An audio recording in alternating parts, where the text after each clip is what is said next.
Hello students, Namaste. Our chapter 5 chemistry in everyday life is going on in this chapter. Today's our topic is micelle structure. Micelle structures क्या होती है? Do you know students, we used soap and detergent for washing our clothes. How these soap and detergent washed our clothes? By which reaction and how can a reaction takes place in this action? Here we absolutely known as that soap and detergent are takes cleaning action in for any cloth by formation of micelle. यहाँ पर हमको ये ध्यान रखना पड़ेगा कि कोई भी डिटर्जेंट, कोई भी साबुन कपड़ों के साथ जो क्लीनिंग एक्शन की रिएक्शन करता है वो मिसेल फॉर्म करके ही करता है। साबुन और ये जो डिटर्जेंट होते हैं ये आपके कपड़ों की जो सफाई करते हैं वो मिसेल स्ट्रक्चर फॉर्म करके ही करते हैं। तो कपड़ों के ऊपर से जो डर्ट्स वगैरह लगी होती है, गंदगी जो लगी होती है, उनको किस प्रकार से रिमूव किया जा सकता है उससे पहले हमको मिसेल स्ट्रक्चर को समझना बहुत ही ज़रूरी होता है। ठीक है, तो फर्स्ट ऑफ ऑल हम यहाँ पर इससे एक्सप्लेन कर रहे हैं आपको मिसेल स्ट्रक्चर। तो देखो, आपने देखा था कि जो सोप होता है, सोप का मोलिकुलर फार्मूला आपको बताया था। सोप का मोलिकुलर फार्मूला आपको बताया था C17H35COONA। ठीक है ना। सोप को और डिटर्जेंट को आप वाटर के साथ यूज़ करते हो। जैसे ही वाटर के साथ इसको यूज करते हो तो वाटर में सोप और डिटर्जेंट का आयोनाइजेशन होता है। क्या होता है? आयोनाइजेशन होता है। चलो इसको मैं थोड़ा सा नोट कर देता हूँ और हैंड टू हैंड आपको एक्सप्लेन करते हैं। ठीक है ना। Soap and detergent, soap and detergent perform, soap and detergent perform cleansing action, cleansing action by micelle formation. ठीक है ना। ये लाइन हमको ठीक से ध्यान में रखनी है। चाहे साबुन की बात करें चाहे डिटर्जेंट की बात करें, दोनों के दोनों जो क्लींजिंग एक्शन करेंगे यानी कि कपड़ों से गंदगी को हटाएंगे तो किस क्रिया के द्वारा, किस रिएक्शन के थ्रू? मिसेल फॉर्मेशन के थ्रू। ठीक है ना। अब देखो, हम जानते हैं कि सोप मॉलिक्यूल्स जो होता है उसको क्या कहते हैं? Sodium stearate. Soap molecule like, इसका केमिकल नेम मैंने आपको बताया था sodium stearate, ionised in water. जैसे सोप को आप पानी के साथ यूज़ करोगे तो सोप का पानी में क्या होगा? आयोनाइजेशन होगा। अब देखो आयोनाइजेशन कैसे होता है। C17H35COONA, इसको बोलेंगे आप sodium stearate. Sodium stearate means ये क्या है? सोप है। ठीक है ना। अब इसका आयोनाइजेशन होगा। देखो, ये इसका पॉजिटिव पार्ट होता है और ये पूरा का पूरा इसका क्या होता है? Negative part. तो C17H35COONA और ये Na, इसके जो कॉन्स्टिट्यूएंट आयंस हैं वो सेपरेट रिलीज होते हैं वाटर के अंदर, ठीक है ना। आप लोग सोप को इस तरह से भी तो डिनोट कर रहे थे, इसका भी मैं आपको आयनाइजेशन करके बता देता हूं। ये नेगेटिव प्लस पॉजिटिव, यही तो लिखा था ना सोप हमने। आर की जगह मैंने क्या लिख दिया, ये एल्काइल ग्रुप लिख दिया, ठीक है ना। आर की जगह पर हमने ये क्या लिख दिया, एल्काइल ग्रुप लिख दिया, ओके। तो देखो मैं इसकी स्ट्रक्चर ड्राइव कर रहा हूं, सोप मॉलिक्यूल की स्ट्रक्चर ड्राइव कर रहा हूं, ठीक है ना।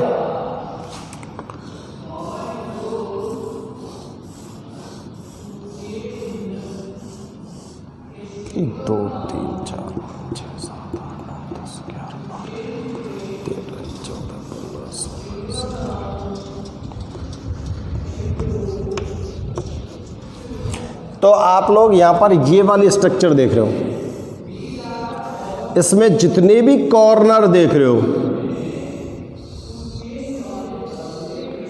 जो भी कॉर्नर्स आपको नजर आ रहे हैं, 1 2 3 4 5 6 7 8 9 10 11 12 13 14 15 16 17 18 कॉर्नर नजर आ रहे हैं ना आपको। हर कॉर्नर पर एक कार्बन एटम प्रेजेंट है, और आपको पता है कि जो सोप होते हैं वो लॉन्ग कार्बन चेन वाले फैटी एसिड्स के सोडियम या पोटेशियम साल्ट होते हैं। तो मिनिमम कार्बन एटम 12 to 18 हो सकते हैं, और यहाँ पर कार्बन नंबर कितने हो रहे हैं आपके, 18 हो रहे हैं। क्लियर। तो देखो ये वाला जो पार्ट है ये कार्बन एटम्स का है और हाइड्रोजन एटम्स का है, इसलिए इसको क्या बोलते हैं हम, हाइड्रोकार्बन पार्ट। और ये वाला जो पार्ट आपको दिखाई दे रहा है इसको क्या बोलोगे आप, इसको बोलेंगे हम पोलर पार्ट या आयनिक पार्ट बोल दो, पोलर पार्ट बोल सकते हो, ब्रैकेट में लिख रहा हूं मैं, आयोनिक पार्ट बोल सकते हो, क्योंकि आयंस फॉर्म हो रहा है इस जगह पर, ये आयंस बन रहा। ये हाइड्रोकार्बन पार्ट जो होता है ये वाटर के साथ सॉल्युबल नहीं है, ध्यान से सुनना मेरी बात को। हाइड्रोकार्बन पार्ट वाटर के साथ सॉल्युबल नहीं होता, इसलिए इसको बोलते हैं हम हाइड्रोफोबिक। इसलिए इसको क्या बोलोगे, हाइड्रोफोबिक पार्ट। और ये जो पोलर पार्ट होता है ये वाटर के साथ सॉल्युबल होता है, इसलिए इसको बोलते हैं हम हाइड्रोफिलिक पार्ट, हाइड्रोफिलिक पार्ट, ठीक है। ये तो वाटर में डिजॉल्व हो जाएगा ये वाला हिस्सा तो, लेकिन ये वाला जो हिस्सा है जो पूंछ सी आपको ये दिखाई दे रही है, इसको हाइड्रोकार्बन टेल भी बोलते हैं कई बार।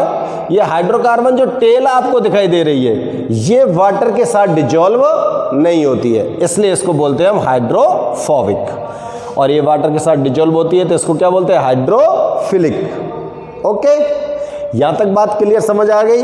आपने सोप को यूज किया है वाटर के साथ, जैसे सोप को वाटर के साथ यूज किया है तो सोप का आयनाइजेशन हुआ है।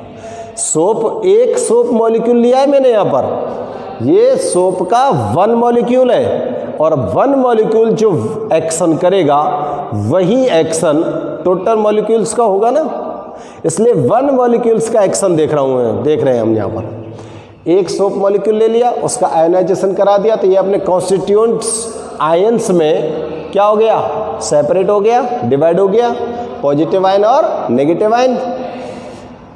इसको हमने इस तरह से भी नोट किया सोप को, तो इसका आयनाइजेशन इस तरह से होगा। और अब अगर इस सोप मॉलिक्यूल की स्ट्रक्चर को ड्राइव करें तो वो इस तरह से दिखाई देगी हमको। इसके 2 पार्ट बनेंगे, ये वाला पार्ट तो पोलर पार्ट या आयनिक पार्ट कहलाएगा जो पानी के साथ सॉल्युबल है, इसलिए इसको हाइड्रोफिलिक पार्ट बोलेंगे। और ये हाइड्रोकार्बन जो चेन आपको दिखाई दे रही है ये वाटर के साथ सॉल्युबल नहीं होती है, इसलिए इसको हाइड्रोफोबिक पार्ट बोलेंगे। ओके, यहां तक क्लियर है। अब देखो बेटा ध्यान से चेक करना, this hydrocarbon part which is hydrophobic, and polar end which is hydrophilic.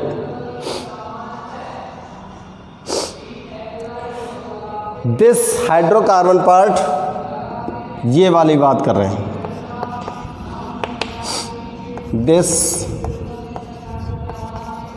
Hydrocarbon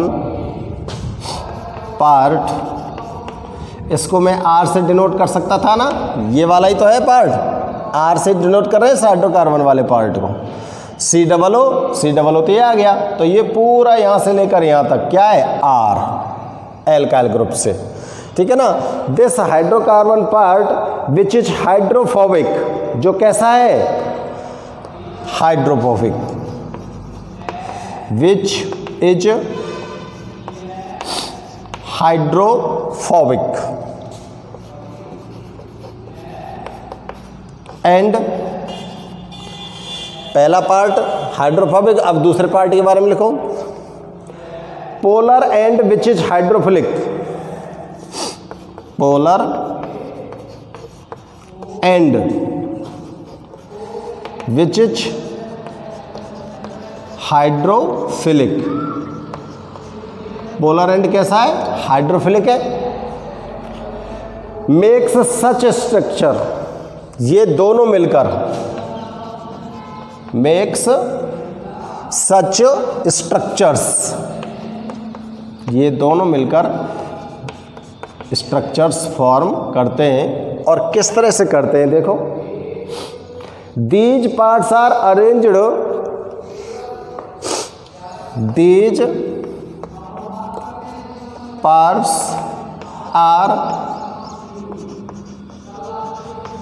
arranged such that, such that, ये जो पार्ट होते हैं ये इस प्रकार से अरेंज्ड होते हैं कि hydrocarbon part is,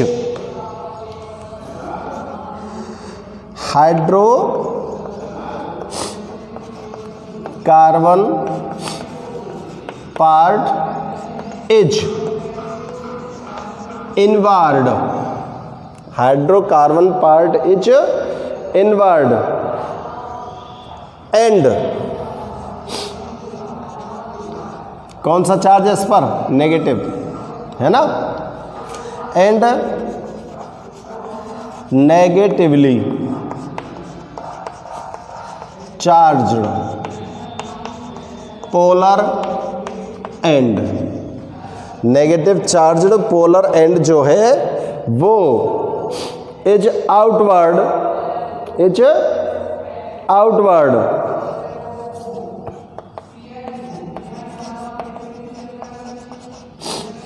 in the water.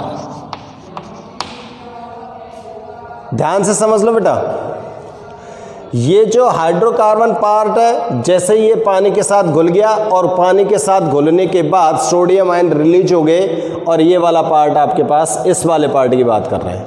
अब ये वाला जो पार्ट है, ये वाटर के अंदर किस तरह से अरेंजमेंट होता है इसका, पानी के अंदर ये वाला जो हिस्सा है हाइड्रोकार्बन वाला पार्ट, ये तो पानी में अंदर की तरफ होता है, आराम से समझ लेना।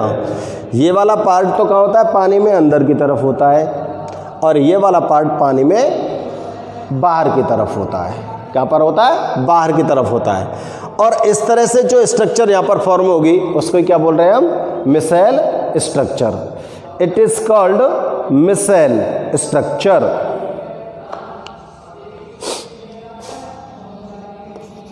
यहाँ के बाद लिखेंगे it is called micelle structure. अब देखो ये किस तरह से एडजस्ट हो रहे हैं। जैसे यहाँ पर पानी भरा हुआ है, ठीक है।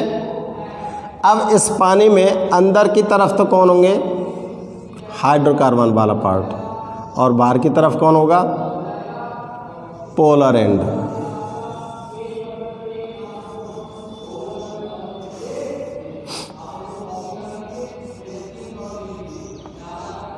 ठीक है।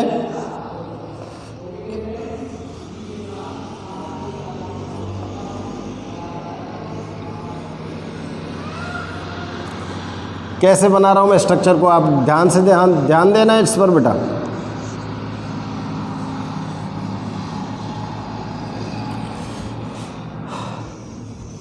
हाइड्रोकार्बन एंड अंदर की तरफ है, आयनिक पार्ट आउटवर्ड पोजीशन में।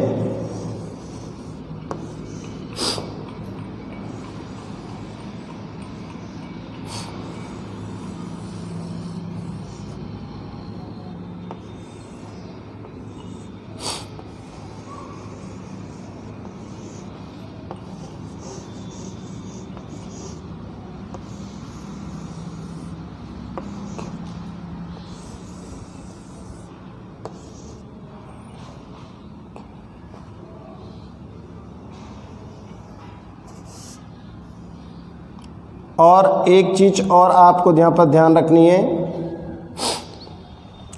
ये जो आप इस तरह के स्ट्रक्चर ड्रॉ कर रहे हो इनको काउंट मत करना, ये कितनी भी हो सकती हैं, ठीक है ना।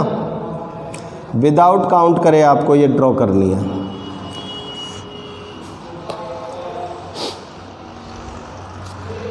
ये वाला जो पार्ट है ये क्या है, वाटर के अंदर वाला पार्ट।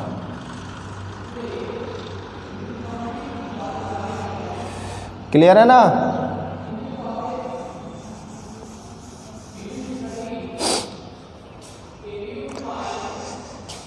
इन सब पर क्या चार्ज होना चाहिए, नेगेटिव, क्योंकि ये पोलर एंड है ना, पोलर एंड में नेगेटिव चार्ज होता है कि नहीं होता है, इसलिए सब में नेगेटिव लगा देंगे।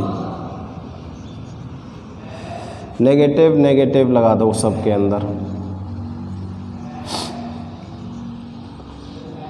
और वाटर के अंदर बाहर कौन फ्लोटिंग कर रहे हैं, सोडियम आयन, ये तो बाहर है ना, ये तो बाहर फ्लोइंग कर रहे हैं। ये जो स्ट्रक्चर आपको दिख रही है इस स्ट्रक्चर को ही बोलते हैं मिसेल स्ट्रक्चर। किस तरह से फॉर्म हुई है, छोटा सा पार्ट मैंने लिखा है बेटा, यहाँ पर ज़्यादा नहीं लिखा है, बिल्कुल 2-3 लाइन लिखी है आपको और मिसेल स्ट्रक्चर फॉर्म कर दी है। अब इस मिसेल स्ट्रक्चर को फॉर्म करके जो साबुन होते हैं वो किस तरह से क्लींजिंग एक्शन करते हैं ये और चेक कर लेते हैं। आप फटाफट से इसको ड्रॉ कीजिए और नोट कीजिए।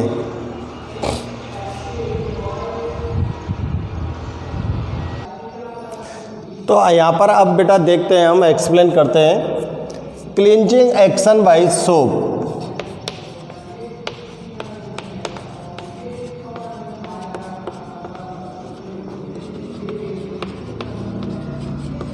आपके कपड़ों पर जो साबुन क्लींजिंग एक्शन करता है वो किस प्रकार से करता है उसको यहाँ पर एक्सप्लेन करते हैं। तो आप यहाँ पर ध्यान से चेक करना है कि साबुन के द्वारा जो कपड़ों के ऊपर से सफाई क्रिया की जाती है उसको किस प्रकार से करता है साबुन। तो देखेंगे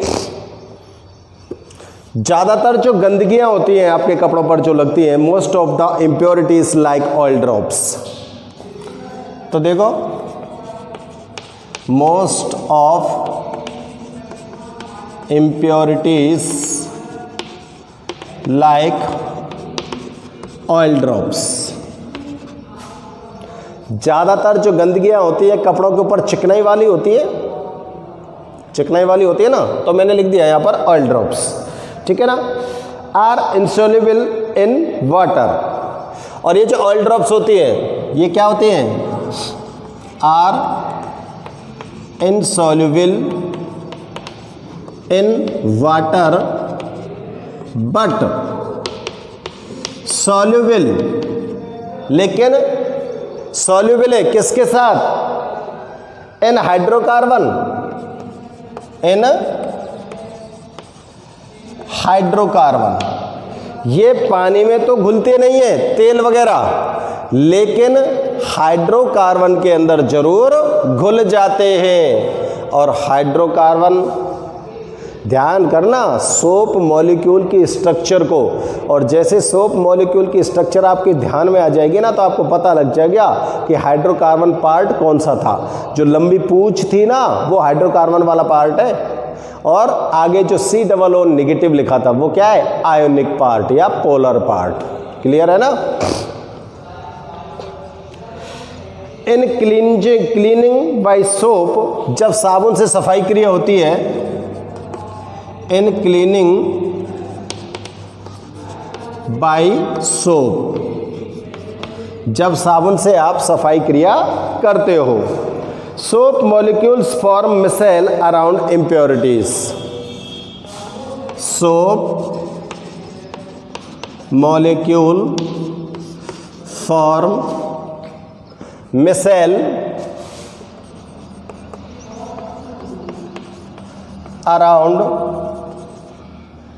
द इम्प्योरिटीज। जो इम्प्योरिटीज होती है उनके चारों तरफ साबुन के जो अणु होते हैं वो क्या बना लेंगे, मिसेल बना लेते हैं। ठीक है ना, मिसेल बना लेते हैं। इन दिस, जिसके अंदर हाइड्रोफोबिक हाइड्रोकार्बन पार्ट, मिसेल में क्या होता है, इन दिस हाइड्रोकार्बन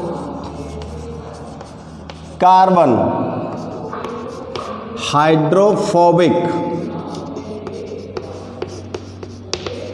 हाइड्रोकार्बन क्या था, हाइड्रोकार्बन वाला पार्ट को क्या बोला था आपने, hydrophobic. Hydrocarbon hydrophobic part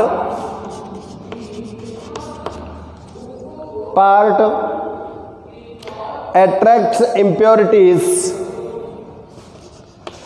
attracts impurities and hydrocarbon वाला पार्ट तो किसको अट्रैक्ट कर लेगा, इम्प्योरिटी को। And hydrophilic polar part is, and hydrophilic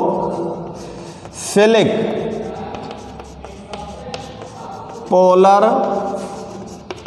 part is outward. भाई हाइड्रोफिलिक पोलर पार्ट उस वाटर सॉल्यूशन में कहां पर रहेगा, आउटवर्ड रहेगा, और हाइड्रोफोबिक हाइड्रोकार्बन वाला पार्ट इनवर्ड रहता है मिसेल के अंदर। मिसेल में सोचिए आप, मिसेल के अंदर, ठीक है ना। So impurities is surrounded and micelle is form. So impurities is surrounded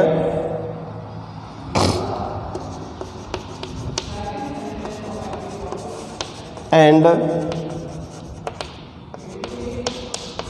micelle is formed। Impurity को चारों तरफ से घेर लिया जाता है मिसेल संरचना बनाकर। ठीक है ना। Polar and present at outer ends, polar and presents at outward outer ends are attracted by, outer ends are attracts by water। जो पोलर एंड है और बाहर की तरफ रहते हैं उनको किसके द्वारा अट्रैक्ट किया जाएगा, वाटर के द्वारा अट्रैक्ट किया जाएगा। And whole impurities is pulled in water, and whole impurities pulled in, और पूरी पूरी जो गंदगी होगी वो कहाँ पर खींच ली जाएगी, पानी के अंदर खींच ली जाएगी। ठीक है ना, पानी के अंदर खींच ली जाएगी। और डर्टी क्लॉथ्स जो होते हैं वो पानी के अंदर डिप करेंगे और वो पूरी पूरी इम्प्योरिटी कहाँ चली जाएगी, पानी के अंदर चली जाएगी। समझ आ रही है ना बात। तो आगे नोट कर दो इस लाइन को। Then dipped in water,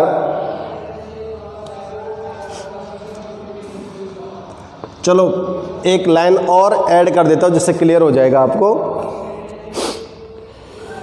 that's why when dirty clothes are treated with soap, that's why when dirty clothes are treated with soap, जब साबुन के साथ जो गंदे कपड़े होते हैं उनको ट्रीट किया जाता है, and then dipped in water,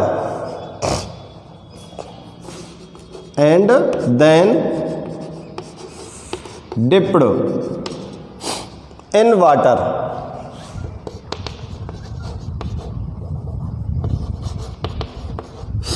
dipped in water, whole impurities of cloth comes out in water, whole impurities,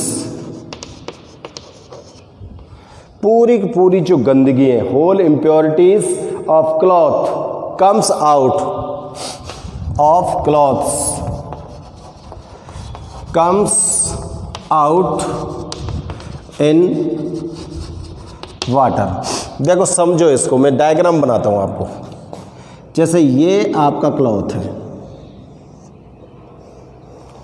ध्यान से समझना, ये क्या है क्लॉथ, और ये इसके ऊपर क्या रखी है, कोई भी ऑयल ड्रॉप की डर्ट रखी है, ठीक है, ये ऑयल ड्रॉप, ऑयल ड्रॉप कह दो चाहे डर्ट कह दो, गंदगी कह दो, ठीक है ना। अब क्या करते हो आप, इस क्लॉथ के ऊपर इस गंदगी पर साबुन लगाते हो। तो देखो साबुन, जैसे ही आप इसके ऊपर सोप को यूज़ करोगे तो सोप मॉलिक्यूल्स रिलीज होंगे ना, और रिलीज होने के बाद वो जो डर्ट्स है इसके आसपास वाटर के अंदर इस तरह से मूवमेंट करेंगे, करते हैं कि नहीं करते हैं मूवमेंट। तो ये क्या हो गया but students, soap molecule, soap molecule, ठीक है। अब देखो सोप मॉलिक्यूल का ये हाइड्रोफोबिक पार्ट है, जो हाइड्रोकार्बन वाला पार्ट बोलते हैं, ये पोलर एंड है जो हाइड्रोफिलिक है। तो हाइड्रोफोबिक पार्ट तो वाटर में इनवार्ड रहेगा और ये हाइड्रोफिलिक पार्ट आउटवार्ड रहेगा, ठीक है ना।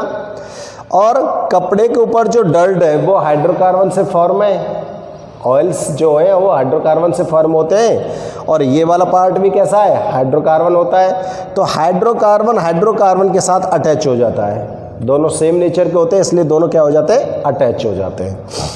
सोप मॉलिक्यूल मूवमेंट करते हुए डर्ट के पास आते हैं,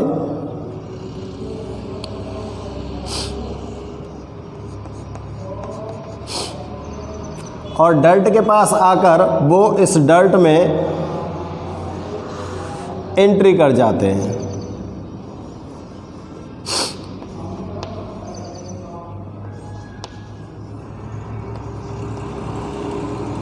ठीक है।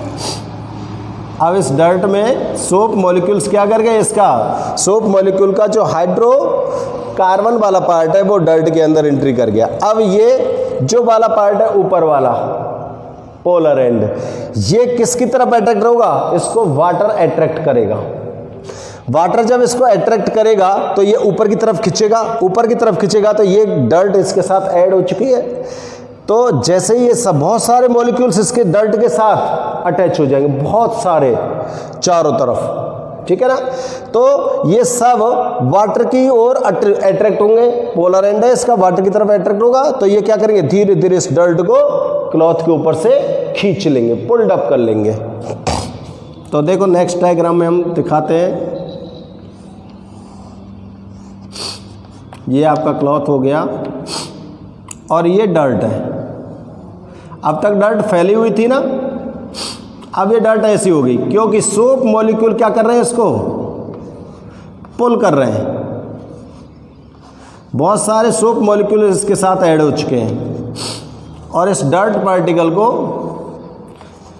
पुल कर रहे हैं, ठीक है ना।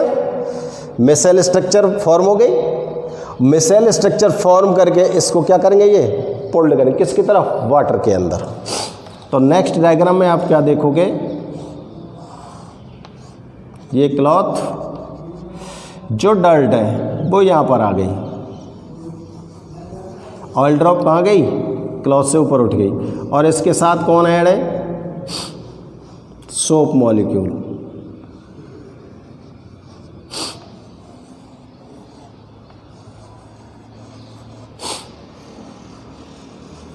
और ये क्या बन गई, मिसेल स्ट्रक्चर फॉर्म हो गई ना। मिसेल स्ट्रक्चर फॉर्म करके ये डर्ट पार्टिकल को क्लॉथ से ऊपर उठा लेंगे। अब ये डर्ट कहाँ पहुँच चुकी है, पानी के अंदर। पानी के अंदर पहुँच गई ना डर्ट। पानी के अंदर अगर ये डर्ट पहुँच चुकी है तो अब क्या करोगे आप, साफ पानी में कपड़े को धोएंगे तो ये जो डर्ट है वो पानी के साथ बहकर बाहर निकल जाएगी और आपके क्लॉथ बिल्कुल क्लीन हो जाएंगे। तो नेक्स्ट डायग्राम में आप शो भी कर सकते हो, यहाँ पर लिख दो क्लीन क्लॉथ, ठीक है ना। और ये आपका डर्ट पार्टिकल हो गया, और इसको लेके चल दिए, कौन लेके चले गए, सोप मॉलिक्यूल ले गए इसको क्लॉथ से उठाकर मिसेल फॉर्म करके, ठीक है ना। तो इस तरह से क्लीनिंग की जो एक्शन है, क्लींजिंग एक्शन जो रिएक्शन होती है सोप के द्वारा किसी भी डर्ट पार्टिकल के साथ, वो इस फॉर्म में होती है। डायग्राम से आप इजी वे में इसको लर्न रख सकते हो। ऊपर से इसको स्टडी करते जाइए, डायग्राम को मेजर करते जाइए, इजी वे में हमको cleansing action bye soap learn हो जाएगा, ठीक है स्टूडेंट्स। तो ये जो आपका चैप्टर है केमिस्ट्री इन एवरीडे लाइफ, ये चैप्टर आज के इस टॉपिक के साथ ही फिनिश होता है। इस टॉपिक के फिनिश होने पर हम नेक्स्ट वीडियो में आपके लिए एक्सरसाइज के बुक क्वेश्चन आपको सॉल्व कराएंगे। Okay students.